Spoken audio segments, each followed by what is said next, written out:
కత్తెరని నేను జేబులో పెట్టుకుంటున్నా.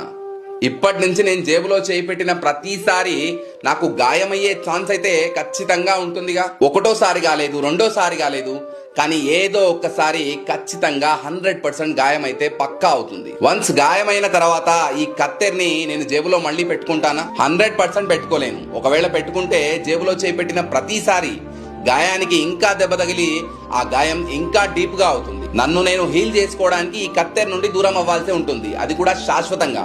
అప్పుడు గాయం మాని మళ్ళీ గాయం కాకుండా ఉంటుంది. నేను ఇప్పటిదాకా చెప్పింది కత్తెర గురించి మాత్రం కాదు, మీ లైఫ్ లో గాయాలు చేసే కత్తెర లాంటి మనుషుల గురించి. చూడ్డానికి షార్ప్ గా స్టైలిష్ గా కత్తెర లాగా ఉంటారు, వాళ్ళ స్వభావం కూడా కత్తెర లాగానే ఉంటుంది. లైఫ్ లోకి వచ్చిన ప్రతిసారి మిమ్మల్ని కత్తిరిస్తూనే ఉంటారు. మనకి ఇదంతా తెలిసిపోయి వాళ్ళని దూరం పెడితే ఈ మధ్య నువ్వు సరిగ్గా మాట్లాడట్లేదు, కలవట్లేదు అంటారు. మనం దానికి గిల్టీగా ఫీల్ అయిపోయి మళ్ళీ ఆ కత్తెరని జేబులో పెట్టుకుంటాం. పెట్టుకొని